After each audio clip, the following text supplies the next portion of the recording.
嗨，大家好，我是大头，欢迎来到我的频道。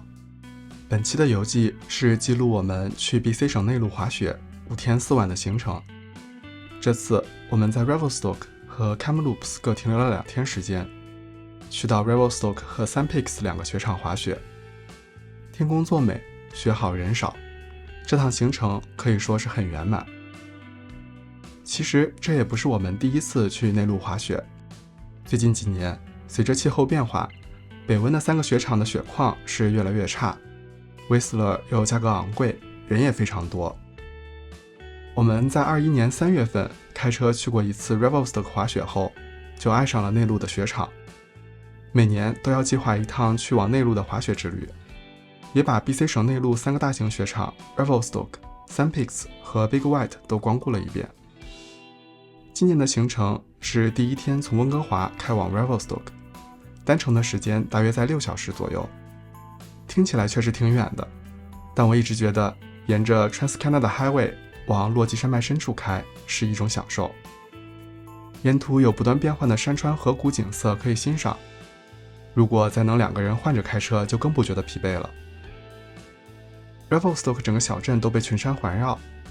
从酒店房间的窗子就能看到不远处的雪山。除了冬季滑雪，这里也是我们每年夏天往返班夫国家公园周边徒步时常作为中途落脚的地方。住在小镇上的酒店相比于住在雪场旁边便宜许多，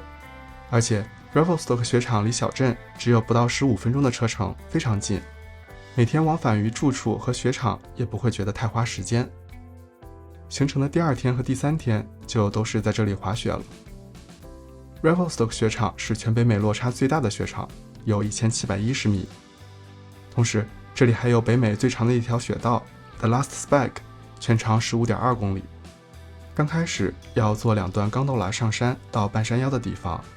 接着再乘坐缆车能到达山顶的位置。钢斗缆的顶端有露台和户外的躺椅。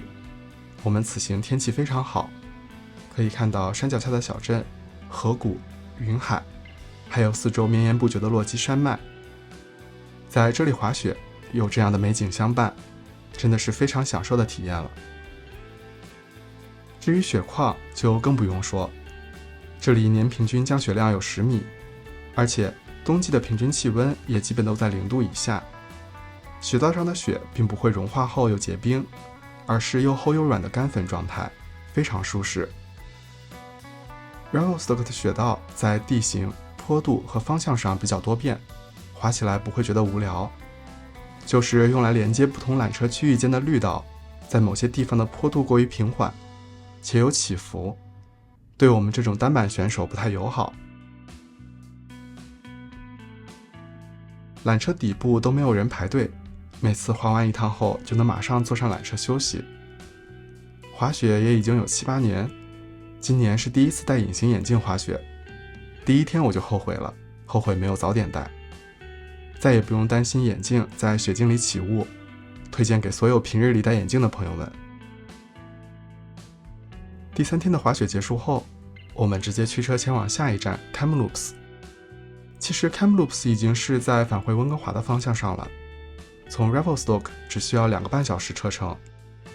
下午滑雪结束后出发，傍晚时分就能到，很合适。而且我们也是想着来都来了，不如在回家的路上多停留2天，还能再滑一个雪场。我们依然选择住在市区，毕竟价格是真的便宜，同时吃饭的餐厅选择更多。Sun Peaks 雪场距离市区大约是40到50分钟左右的车程，基本上是从我家开去北温 Cypress 雪场一样的时间，全程道路平坦，并不难开。Sun Peaks 是全加拿大面积第2大的雪场，有4270英亩，仅次于 Whistler。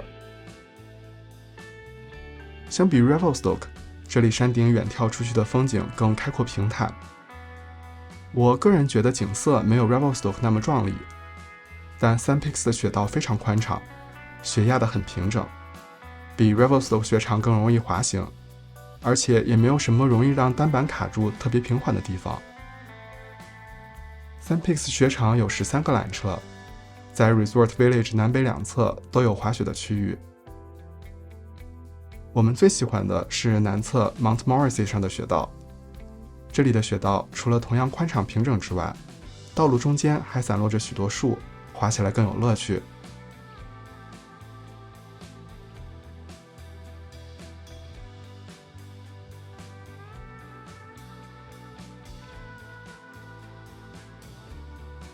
还能看到树上有圣诞节时候留下来的装饰。我们滑雪的这4天里也并不都是晴天，最后一天的时候天气就比较阴沉，而且山顶的风非常大，在缆车上坐着的时候有些冷。好在能见度依然很好，不像上一次来Sun Peaks时，整座山都被浓雾笼罩。不知道有没有人跟我一样，雪道上视野不太好的时候就特别容易失去平衡而摔跤。虽然这2个城市都在 BC 省的内陆，但是吃的方面也完全不需要担心，可选择的种类都还是挺多的，而且味道基本上在线，可能得益于加拿大整体餐饮的水平都还不错。Revelstoke 的餐厅数量相较于 Kamloops 肯定是少一些，毕竟是人口只有几千人的小镇，但是你还是能有日料、越南菜、印度菜、墨西哥菜之类的选择，也有一些 bakery， 常见的北美典型的 pub 和 bar 可以挑选。味道上自然没办法与温哥华的餐厅相提并论，但是并不差。就是小镇上大部分的餐厅营业时间都直到晚上9点钟，要吃饭得趁早。Kamloops 作为有10万人口的城市，餐厅的选择确实非常多。不过这2天我们也吃得比较简单随意，毕竟滑雪也并不是运动量特别大的运动，即使滑了一整天，到了傍晚也不会想着吃一顿特别顶的正餐。第5天滑雪结束后，我们就直接从 Sun Peaks 雪场开车返回温哥华。4个多小时的车程对我们2人来说还算是轻松随意，就是途经 Coquihalla Highway 的时候遇到了比较大的风雪，沿途也看到了有出了事故的车辆正在等待救援。雪天开车还是要更加小心谨慎一些。自从在 BC 省内陆的雪场滑过雪后，我们就是把它推荐给了所有身边滑雪的朋友们。总结起来就是人少、雪好、便宜、速来。如果你住在温哥华，热爱滑雪，觉得附近的雪场最近几年雪况差人又多的话，不如放眼一下 BC 省的内陆区域，新世界的大门或许就此打开了呢。视频中提到的行程、雪场、住宿和餐饮的信息，我都会写在视频下方的简介中，供大家参考。那本期视频就是这样了，喜欢的话不要忘记点赞、评论并关注我的频道。我是大头，我们下期再见。